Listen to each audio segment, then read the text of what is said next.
बिहार में एनडीए सरकार गठन के बाद मंत्रिमंडल का भी स्वरूप सामने आ गया है। सीएम नीतीश कुमार ने भले ही गृह मंत्रालय का जिम्मा बीजेपी नेता और डिप्टी सीएम सम्राट चौधरी को सौंप दिया हो, लेकिन उनका रिमोट कंट्रोल अपने हाथों में रखा है। जाने कैसे? बिहार में नीतीश कुमार की अगुवाई में एक बार फिर से एनडीए की सरकार बन चुकी है। कैबिनेट के गठन के बाद मंत्रालयों का बंटवारा भी हो चुका है। इस नए मंत्रिमंडल में एक खास बात है, नीतीश सरकार में 2005 से अब तक जूनियर रही बीजेपी अब सीनियर बन चुकी है। मंत्रिमंडल में मंत्रियों की संख्या में ही नहीं बल्कि पावर गेम में भी बीजेपी 20 साबित हुई। सियासी हालात इस बार बिहार के बदल चुके हैं। बीजेपी 89 विधायकों के साथ सबसे बड़ी पार्टी बनकर उभरी तो कैबिनेट में पावर शिफ्टिंग की झलक दिखी। जेडीयू से 2 गुना ज्यादा मंत्री बीजेपी कोटे से बनाए गए। 2 दशक में पहली बार नीतीश की जेडीयू ने सबसे पावरफुल माना जाने वाला गृह विभाग बीजेपी को दे दिया है। मुख्यमंत्री नीतीश कुमार के पास पहली बार गृह मंत्रालय नहीं है। उप मुख्यमंत्री और बीजेपी के नेता सम्राट चौधरी को गृह विभाग की जिम्मेदारी सौंपी गई है। जेडीयू ने भले ही गृह विभाग बीजेपी को दे दिया हो, लेकिन कंट्रोल अपने हाथ में रखा है। इस तरह बिहार में पावर शिफ्टिंग का अलग ही फॉर्मूला दिखाई दे रहा है। बिहार के डिप्टी सीएम सम्राट चौधरी को गृह मंत्रालय का जिम्मा मिलने के बाद उनके पास राज्य की कानून व्यवस्था और पुलिस का कंट्रोल आ चुका है। इससे सम्राट चौधरी का सरकार में सियासी कद बढ़ चुका है। लेकिन इसके बावजूद पुलिस प्रशासन पर पूरा कंट्रोल बीजेपी के पास नहीं गया।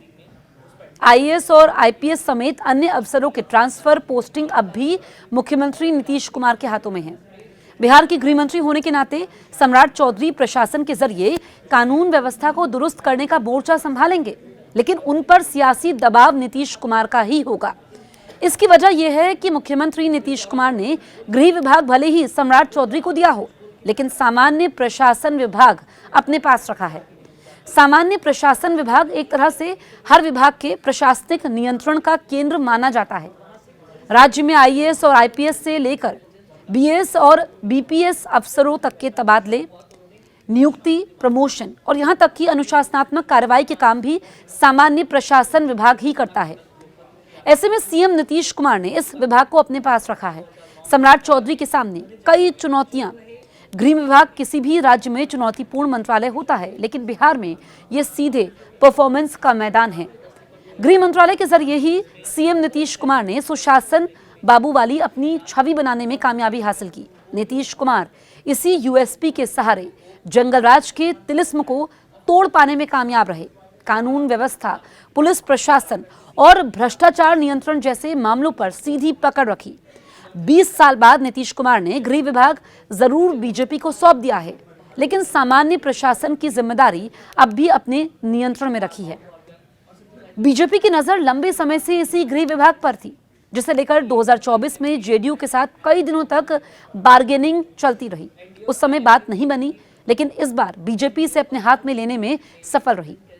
सम्राट चौधरी गृह मंत्री बने हैं और उनके सामने 3 चुनौतियां हैं, जिसमें पहली अपराध नियंत्रण है। सूबे में बीजेपी की उम्मीदों पर खरा उतरना और अपनी नेतृत्व की क्षमता साबित करना। अगर वो सफल होते हैं तो बीजेपी उन्हें बड़े चेहरे के रूप में पेश कर सकती है, और अगर फेल होते हैं तो राजनीतिक समीकरण बदलना तय है। नीतीश के हाथ में सम्राट का रिमोट। जी हां, एक्सपर्ट्स की माने तो बीजेपी अब पहले की तुलना में काफी मजबूत स्थिति में है। नीतीश शायद अपने लिए राजनीतिक स्पेस सुरक्षित रखना चाहते हों, जहां से वो भविष्य में दबाव बना सके। नीतीश ने प्रदेश में होने वाले अपराध पर आलोचना से बचने के लिए गृह विभाग को बीजेपी को सौंप दिया। ऐसे में अगर कानून व्यवस्था बिगड़ती है तो अब विपक्ष के निशाने पर बीजेपी होगी, नीतीश कुमार नहीं। वहीं सामान्य प्रशासन विभाग अपने पास रखकर नीतीश कुमार पावर बैलेंस को बनाए रखने की भी स्ट्रैटेजी अपना रहे हैं। गृह मंत्रालय कांटों भरा ताज है, जो नेताओं को चमका देता है और कई बार राजनीतिक करियर भी खत्म कर देता है। नीतीश कुमार के लगातार बिहार के सीएम बनने में इसी विभाग की छवि का बड़ा योगदान था। अब ये विभाग बीजेपी और सम्राट चौधरी के कंधों पर है। देखना होगा कि डिप्टी सीएम सम्राट चौधरी किस तरह से बीजेपी की उम्मीदों पर खरे उतरते हैं। बिहार हिंदी पट्टी का ऐसा राज्य है जहां पर बीजेपी अभी तक अपना मुख्यमंत्री नहीं बना सकी है। इस बार सबसे बड़ी पार्टी होने के बाद सत्ता का नियंत्रण धीरे धीरे बीजेपी अपने हाथ में लेना चाहती है। इसके लिए वो अगला सीएम चेहरा तैयार कर रही है। सम्राट चौधरी को डिप्टी सीएम के साथ गृह विभाग देकर अपनी रणनीति को आगे बढ़ा रही है। ऐसे में बिहार की सबसे बड़ी खबर कानून व्यवस्था का परफॉर्मेंस होगा। बीजेपी ने पिछली सरकार में 2 उप मुख्यमंत्री सम्राट चौधरी और विजय कुमार सिन्हा को बनाया था। इस बार भी बीजेपी के कोटे में ये दोनों हैं। नीतीश कुमार की अगुवाई वाले एनडीए सरकार में पहली बार सम्राट चौधरी को गृह मंत्री भी बनाया गया है। बिहार में अभी तक नीतीश कैबिनेट में जूनियर पार्टनर रही बीजेपी के सबसे ज्यादा 14 मंत्री हैं, जबकि जेडीयू के सिर्फ 8 मंत्री हैं।